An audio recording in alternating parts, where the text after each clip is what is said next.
So guys, welcome back to RBR, and today, to steal one of Clarksons' catchphrases, is all about power.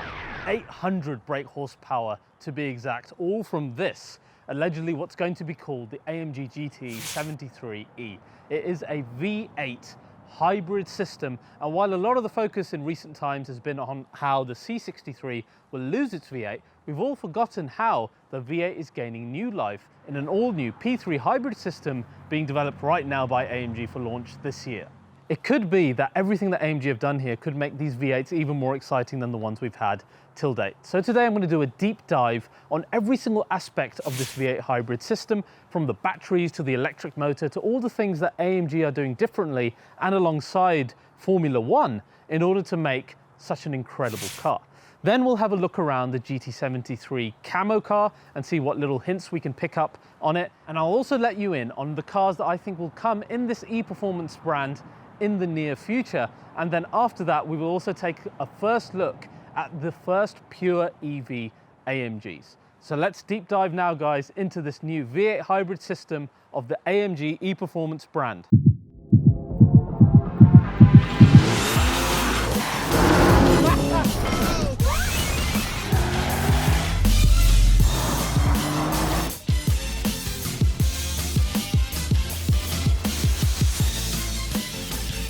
So guys, big thanks to Crept Notify for sponsoring today's episode.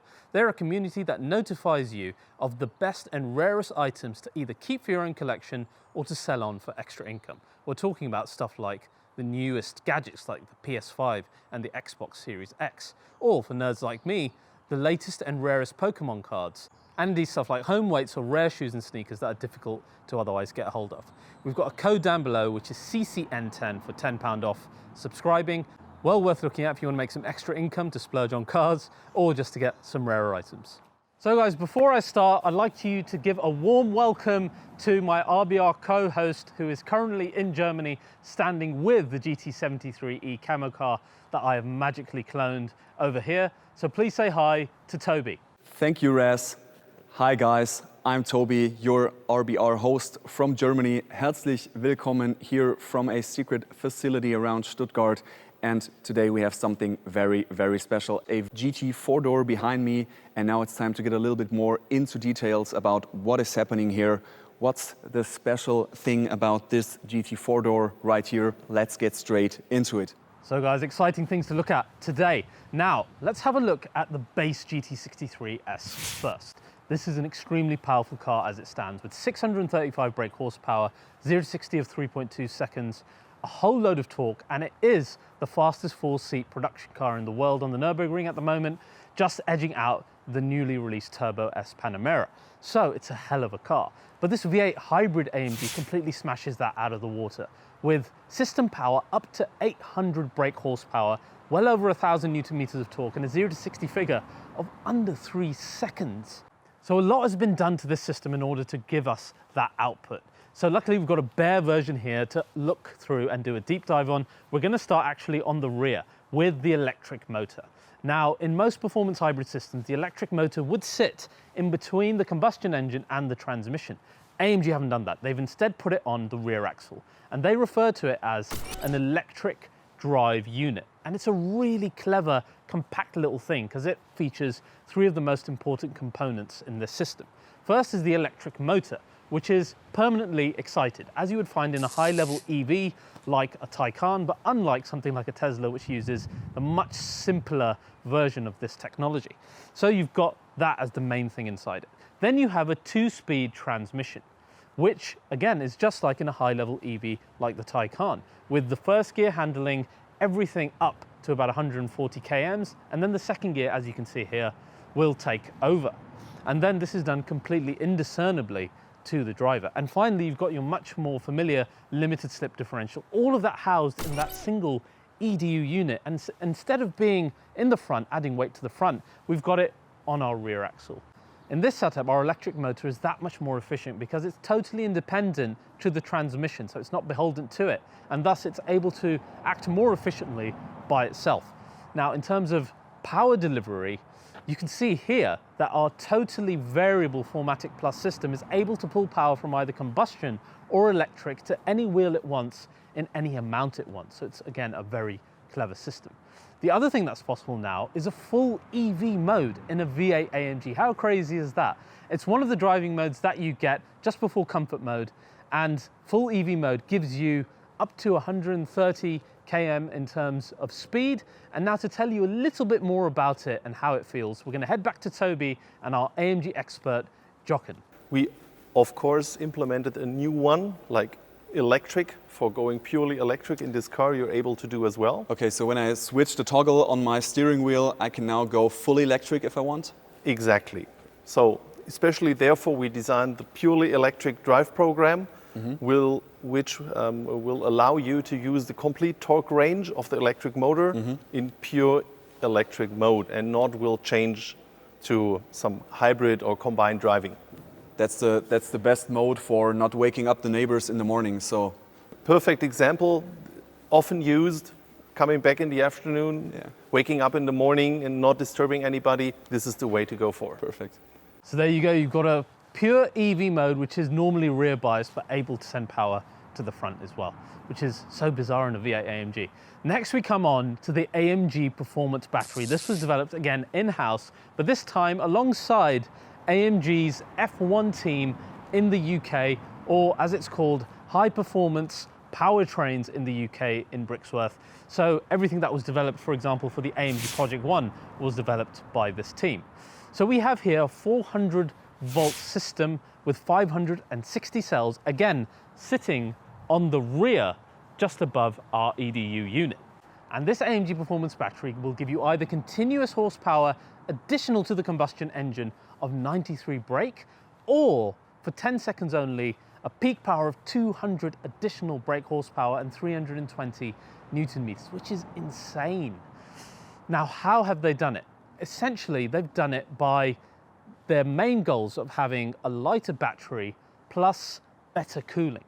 So what we have here is, rather than your traditional system, which is either air or water cooled, which would often allow batteries to overheat and thus drop power, and over time the battery's performance would fade over ownership as well, AMG have developed instead a high-tech coolant which was made in-house. So you've got these super thin coolant modules that then regulate the temperature and make sure that each cell stays at exactly the temperature it should be, giving you a flat temperature of 45 degrees. That's why AMG are able to guarantee you the power that they're giving you from the electric motors, which a lot of manufacturers don't. They just give you wishy-washy numbers. And instead they've said for 10 seconds you can get peak output of an additional 200 brake horsepower.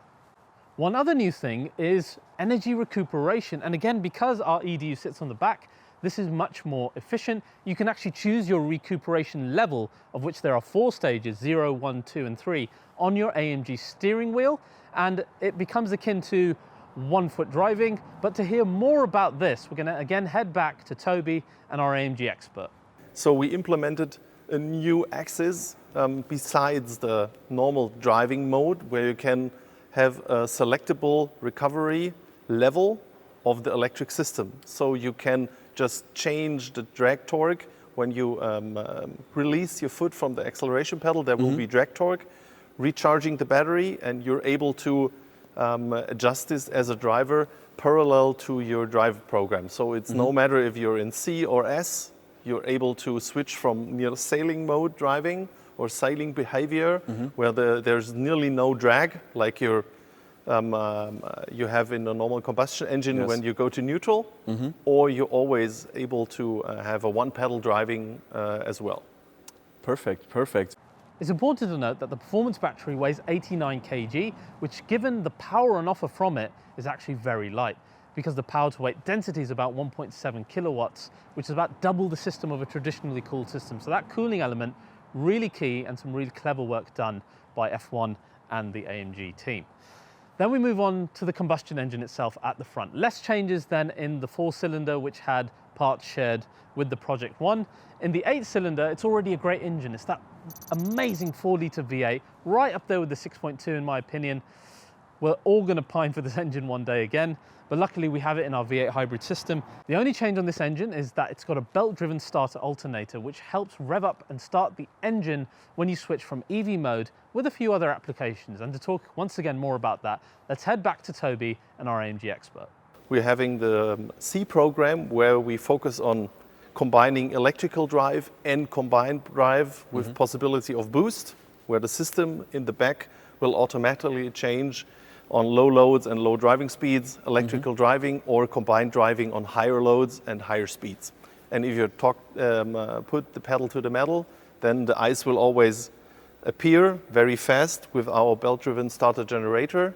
We have inside in the front, completely designed new only for this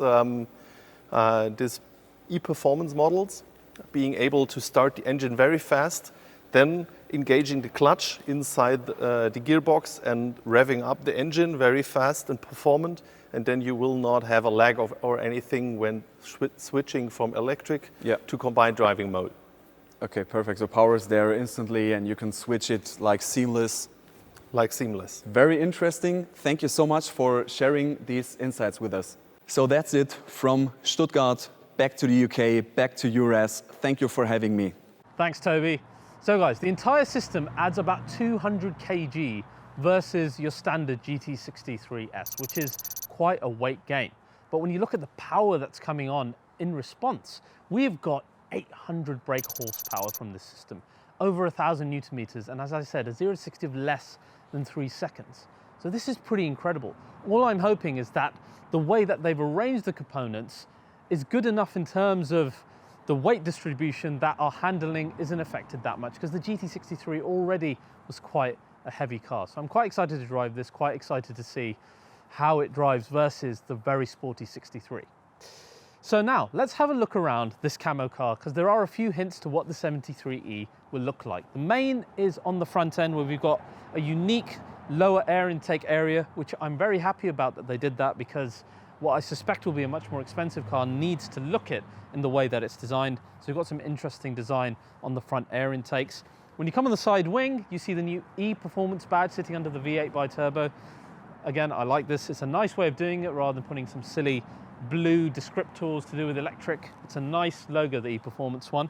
And then the final thing is around the rear, where you can see you have a charging port on the rear side. The position of this is really weird. I don't know how it's going to look in the final car. It just looks really kind of not symmetrical at all. We'll have to wait and see what that looks like.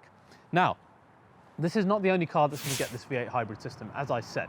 So I'm going to predict for you some other cars. I'm not going to render this one because it'd be too easy. Let's talk about other cars that will have it.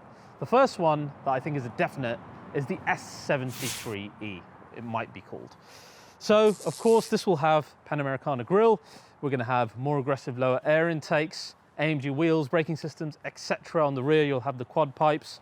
It's going to look quite a beast, and I expect that the power output is going to be pretty much identical to what we're finding in the GT73. So that's pretty much a given. Then I think there will be one in the G-Wagon as well. I can't imagine why they wouldn't, because that would sell like hotcakes. So expect a G73, I think, at some point. I've not heard any rumors, this is just my speculation. And finally, one of the most exciting ones, there is a new SL coming, and I'm doing a dedicated video on this. It's wholly built from AMG from the ground up. There will only be AMG models in the SL, and there's bound to be an SL73, again, with some crazy power. So look out for that video, that will be coming soon. Now, also coming under the Eevee Performance brand are pure Eevee Amgs that AMG have confirmed will launch this year. They are due to be at the level of the 43 and the 53 AMG cars. That's what they've said, and they will be based solely on the EQ series of Mercedes-Benz cars. So for example, let's take an EQS and see what Mercedes have said that they're changing on it. First of all, in terms of exterior design, they're going to be changing the front grille to have the vertical slats. They have confirmed that in the press release, and there will be a lower bumper design, which is more AMG, as you could predict. We've got lower side sills, which again are AMG specific. On the rear, we're going to have a specific diffuser and specific spoiler on the rear as well. And the wheels will come in either aerospec or something called heritage design, which I'm going to guess are either monoblocks or multi-spoke. So we'll have to see what that's like. In terms of the interiors, it's all the stuff that you would expect. Things like track seats, things like the AMG controls on the steering wheel, specific software and driver zone designs for the AMG versions, as you would always find, and then specific options to tailor the car to look more AMG inside as well. As for the internals, you will have two permanently excited electric motors, one on the front, one on the rear, attached to a 4MATIC plus totally variable all-wheel drive system. You'll also have the AMG ride control suspension, AMG steering, AMG braking systems, depending on the model. And AMG say that despite being at 43-53 segment, they will be as powerful as the V8 car. So we're looking at a 0 to 60 of under 4 seconds and top speeds of up to 250 km, which is very impressive. Although what's quite interesting is they are doing something called an AMG sound experience. So they're going to be using speakers, a sound generator and a shaker, and it's all going to give an AMG emotional experience to the whole sound side of things. So I'm excited to see that, as I think sound is very important for the AMG customer. So guys, that is your first look at the V8 hybrid system coming in the GT73 and future 73 cars, alongside our pure AMG EVs coming in the future. Exciting times and scary times for AMG customers, but I can't wait to drive all of these. So if you guys have enjoyed this presentation, please do like, subscribe, hit the bell icon, really helps the channel here at RBR, and I'll see you guys next time.